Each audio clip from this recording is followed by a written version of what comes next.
Hello, happy March. We're gonna ignore the fact that this is my 4th video in a row, besides that concert video, that I'm wearing this shirt. It is not intentional, it just keeps happening, and I don't know what to do about it, so we're just gonna keep wearing it. I made one of these videos last month, and I wanted to do the same thing this month, just because I read a lot of books. In April, I read 14 books, which is, you know, close to 1 book every other day, if you average it, because most of it was within 1 week, which is a whole thing in itself. I made a whole video about that. I was swapping my screen time for my reading time, so if you'd want to see my process of reading these books, there's a whole video about that. But I wanted to talk a little bit more in depth about the books that I was reading and just all the other books that I've read this month. So that's what this video is for. I'm gonna try my best to avoid spoilers, just because I want to talk about the general ideas. I'm not gonna ruin these books for you guys. And I do have my computer here just with little notes about all of the books so that I didn't forget anything that I wanted to say about them. So at the very start of the month, I read all 5 books of Maze Runner, because there's the 3 books in the main series. There's the Maze Runner, the Scorch Trials, and then the Death Cure, but then there's 2 extra books that talk about the before of the maze, and that is the Kill Order and then the Fever Code. And I did read these books back when they first got popular, when the movies came out and everything, but I wanted to read them again just because I thought they'd be cool. Like I said in my last video, a lot of these books are rereads just because I went through all the books that I was going to get rid of, and I thought maybe I'll give these a second chance, so Maze Runner was part of that. And I am so happy I did. I could not put those books down. I got through the entire series within less than a week. I could not stop. And I think part of it is because it's so relatable in a weird way that it probably shouldn't be, but just the whole thing about how the world is devastated by essentially climate change. Obviously it's from the sun flares and it was a little bit different, but affected by climate change, which then just spiraled, and then the flare, and it's just this deadly same things that we're experiencing now, but in a little bit more of an extreme way. So it was very stressful to read about because it's not too far off from the life that we're actually living. I was very attached to these characters for the entire book, and I didn't think I would be at first. When I was reading The Maze Runner, I will say, I forgot Teresa gets involved for the first however many pages before she gets introduced. I was satisfied to be reading it. I was I could be reading this book and it's only about these guys in the maze. They don't even need to get out. I'll just read about their daily lives and I'm already in. So honestly, I was a little bit disappointed when Teresa came, and it hurt my heart because I was I wish they would just stay in this maze. I wish this could just be their lives, because I know how much misfortune they're gonna see. I wish I could just keep them safe in this little maze, as terrible as it is to be stuck in a maze.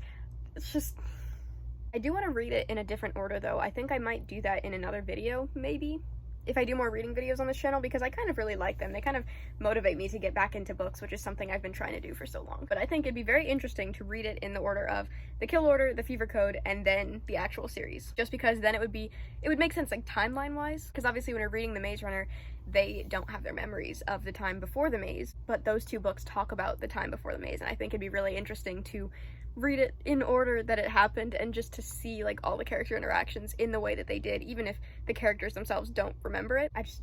I really want to try that. I think that'd be really cool. So then I read a book, and I actually haven't read this one before. This is the first one in a while that I'm reading that I just haven't read. It's called Every Last Word, and I saw it on TikTok, and it's a book about OCD, and I was okay, I'll check it out. Just because personally I really enjoy reading books about mental illness, just of any kind. That's just always been something that I'll look for. I'll specifically look up mental illness books about whichever thing, and then I'll just find as many books as I can and I'll buy them from there. So I saw this and I was yeah, I'm gonna get it. Maybe cry within the first 5 pages. I don't know if it's because it was relatable or just because it was uncomfortable to read, but yeah, it made me cry within the first 5 pages, and then you're reading it and it was a very nice break from Maze Runner, because it's a normal high school book and you're actually, you know, you're in the real world for a little bit, which is why I was so surprised by the twist that comes at the end. It was so out of nowhere. I didn't expect it at all. And it was very fun because my friend Maris also got this book because she saw it in my To Be Read pile, so she got it herself, and I sent her a recording that spoiled the entire book. I was talking about the plot because I was so excited and I didn't realize that she had bought it, but she didn't listen to it because she realized what the recording was, so she read the whole thing and then she got to see the twist, and it's just, it's such a good ending to the book. It's so out of nowhere, you don't see it coming. Then we have Sad Perfect, which is a book I read on my Kindle because I have a bunch of books on my Kindle, again going back to the whole mental illness thing, or I would just look up whatever books. So I got this book and then I read it forever ago and I didn't remember it, so I was okay, well, during this reading challenge that I'm doing, I'm gonna go on my Kindle because I don't want to sit here and read paper books the entire time because it was really uncomfortable. So I wanted to get cozy and just have a little Kindle book to read. And it is one of the only, if not the only book that I've ever seen in second person, so that was, you know, it takes a little bit to get used to, but I kind of like how it makes you feel like you can be this character. It was weird to read because I'm sure when I got it, I did relate to the main character a little bit more because I was looking at mental illness books that maybe I could relate to. So it was weird reading it this time because I felt detached compared to how I was when I first read it. It very much felt like I was reading it as an outsider instead of somebody who could relate to the main character and whatever they were going through. Then we have Warstorm, which is the last proper book of the Red Queen series. I read the Red Queen series last month, but I didn't know that there were other books in this series because when I read it the first time, they hadn't come out yet, but now they are out, so I went to get that and then also Broken Throne, which is the last book of the series. I read Warstorm and I got bored for a little bit just because it's so long and the story's been dragging out for so long. It's like, how much more can you possibly do with these characters? But then within the last 200 pages, I did get back into it. I was kind of debating. I was like, this is either going to end really well or really terribly for these characters, and there's no in between. I took a break from that just because the series was so long and went back to Kindle books for Finding Audrey. I don't know if I should talk about like what the books are about, or I don't want to say anything that spoils it, so I've been kind of avoiding the plots of them because all of these books have either been like so far into series that I don't want to say anything, or they've been like,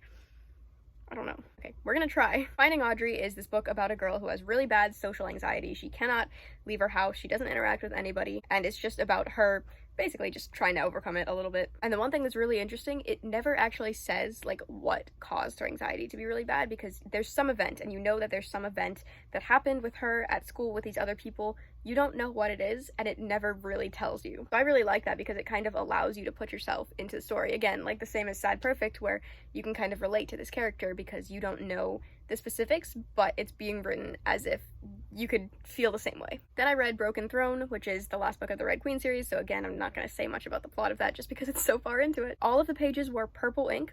So cool. Such a cool thing. I wish more books would do that, just to make it feel special. But I guess if more books did that, it would take away from the fact that it feels special, so maybe we'll just leave it like this. But this book has a bunch of letters from one of the characters to another, which is really cool to hear about because you read about them in the books, but you don't actually know what they say, so it's nice to be able to actually see what the characters are saying to each other in these letters. And it also just gives backstory in like short stories of some of the other characters. And I really liked all the maps. Normally I'm not one to look at maps in books just because I'm really bad at visualizing worlds and anything like that, but I really appreciated these maps because it goes into the history of like the Red Queen and why they have different blood and why they have these powers and everything, which again was unsettling because I will say, similar to the Maze Runner, similar to Fifth Wave, which I also read this month, because between Maze Runner, the Fifth Wave, and the Red Queen series, all of them start off with climate change, or there's like a nuclear war that like, you know, raises the temperature of everything, or the sun flares, whatever else it is. There's something that affects the temperature, and because of that, the oceans start to rise because stuff is melting. So that causes flooding and just general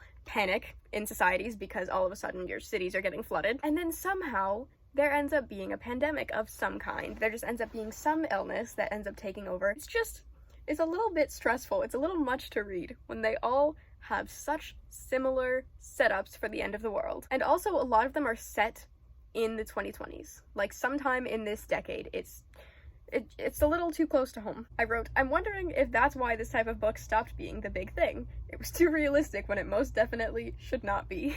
Another big thing I really liked about this book is just the fact that it wrapped up the story. It did come back to like the end of the series, like what it left you on in the last book, and it does sort of give you a proper conclusion. It lets you see a little bit into the future. It's come to my attention I also don't say author names. It's only my second time doing this. We gotta go easy on me. I'm gonna try my best to like make these more organized and more professional, but it's also the fact that I don't have my own room right now, so I feel weird recording and like doing a whole production. I think once I move and I can actually get my bookshelves back and get my books back, I'll probably do this with like a better setup and something that actually makes sense. I would actually like to continue making these videos and I want to make them better. So for now, this is what we're working with. Just very, very casual, very low effort, but it is better than nothing. And if it'll keep me going and keep me making videos, then that's what we're gonna do for now. So number 11 was Just Listen, which is another book that I had on my Kindle. It is about this girl. She has two older sisters and they all work as models, but then some stuff happens, some time passes, and then the older sisters stop modeling, so she feels like she has to keep this modeling business going because it's what her mom likes. She feels like she can't disappoint the family by being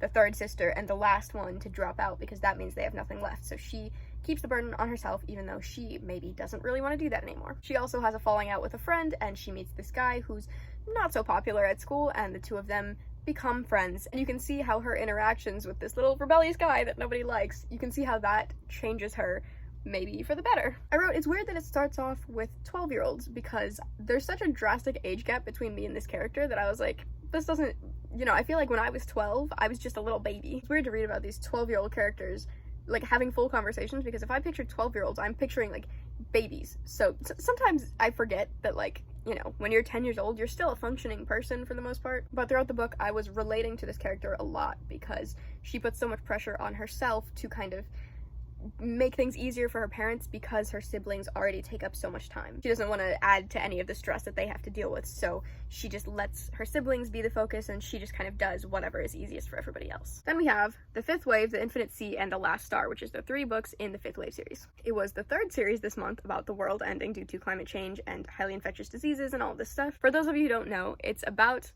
the world ending again. You follow this main character, Cassie, as she is in the forest and she thinks she's the last person on Earth. She's thinking, what if everybody else in the world died and I am humanity? Which sounds self-centered, but it comes full circle by the end of the series, and it's so good. So you have this main girl, Cassie, who is humanity, and she's alone in the woods, and she's just trying to survive. And the world has turned into this place where you can't trust anybody. You either kill or you get killed because of the 4 waves that have already happened. First one, power goes out. All technology, gone. Second one, again, flooding. Major flooding because stuff is melting, so all of the outer cities of the world, gone. Third wave is this highly infectious disease. It kills like 99% of the population, something like that, like 97, 99. And it's this really terrible disease where you bleed out of everywhere and die. And it takes a little bit, but then you're gone. So the Ambien people, chillin', everyone that they know is dead except for like these very few, which then leads to the 4th wave, which is silencers. It's these people that go around killing other people, which goes back to the whole thing of kill or be killed. You don't know who's a silencer. You have to assume that anybody you see is gonna kill you. And that's really all I'm gonna say about that book, but yeah, you're just with Cassie in the woods. At any point, a silencer could be hunting her, basically. So she has to just kill anybody that she sees. It's so stressful. Apparently, it took me until page 360 out of like 500 to register that I have to deal with the 5th wave now. Like, I have to read about the 5th wave because I just described 4 waves, right? I forgot. I forgot the title of this book is The Fifth Wave, which means there's gonna be another one. The second book in the series is called The Infinite Sea, and I did not like it. I feel like it didn't advance the plot at all. I feel like it didn't add anything to the story. It's literally just waiting in this place. Oh no, an enemy. On to the next thing. I feel like I didn't learn anything about the characters. I didn't feel any meaningful connection to any of their interactions. One major thing that happens towards the end of the book with one of the main characters where, you know, some major developments on her end, but that was it. And it wasn't even anything about her character. It was literally just like nothing about their personalities changed. They stayed the same the whole time. The only difference was now this one character had something happen to her.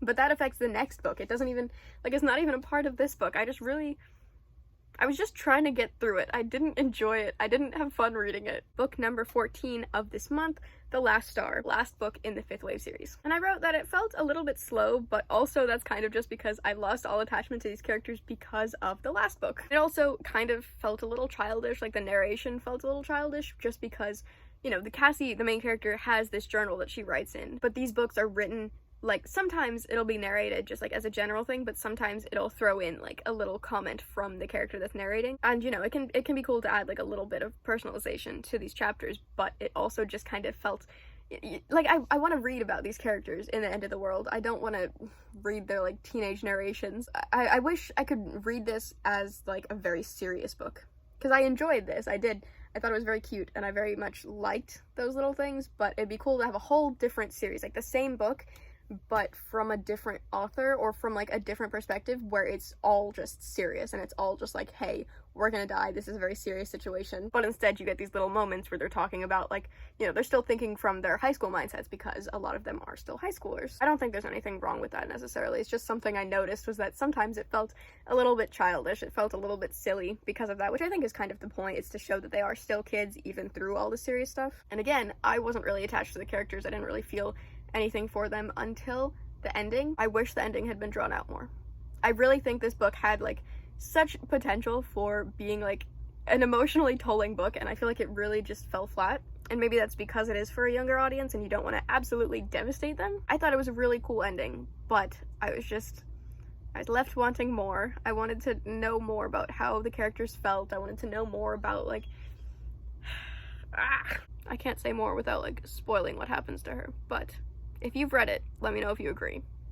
I feel like they could have gone into more detail and they could have made it feel like this really emotional, really impactful.